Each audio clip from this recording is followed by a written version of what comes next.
وحشت در اردوگاه تروریسم. تروریسم زمانی میتواند عرض اندام کند که جامعه در کارهای فرهنگی، سیاسی و روشنگری منفعل عمل نماید.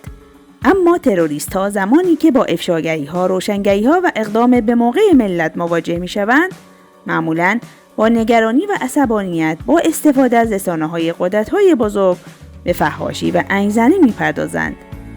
این بار نیز با حرکت رو به جلو و روشنگری فعالین مدنی، سیاسی و اجتماعی آذربایجان در خصوص جدی بودن خطر شکاف امنیتی در غرب آذربایجان، اردوگاه تروریسم دچار وحشت شده است.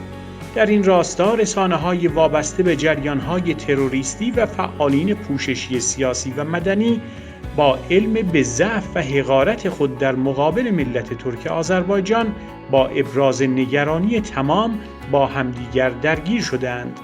گزارش‌های متعددی از محافل خصوصی و عمومی از جریان‌های هوادار تروریسم در غرب آذربایجان وجود دارد که نشان می‌دهد این جریان‌ها دچار بحران عمیق و شکاف عظیمی شدند.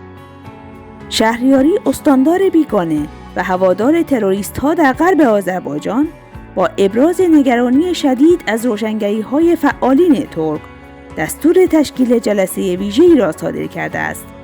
در این جلسه که از افراد نزدیک به جریانات ایران شهری و تروریسم کردی تشکیل خواهد شد، قرار است برای مقابله جدی با روشنگران و فعالین ملی آذربایجان تصمیماتی اتخاذ شود. همکاری مقامات رژیم با تروریست‌ها به خصوص در غرب آذربایجان سابقه‌ای طولانی دارد. مقامات عالی نیروهای مسلح ایران تا بدین روز چندین بار به دیدار گروهک‌های تروریستی در کوههای قندیل و سایر مناطق رفتند و ضمن اعلام حمایت رسمی به حمایت تسلیحاتی نیز اقدام کردند.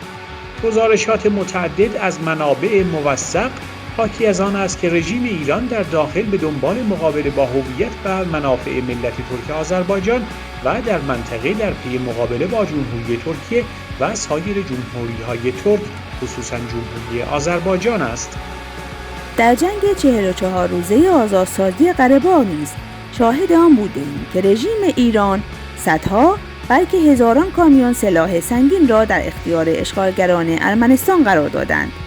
اما مسئله مهم اراده فولادین دولت و ملت ترک آذربایجان، رهبری مقتدر و درایت سیاسی مقامات جمهوری ترکیه بود که با حمایت همه‌جانبه خود باعث شدند تا اشغالگران متحمل شکستی سنگین شده و مجبور به ترک مناطق اشغالی قره باغ شوند.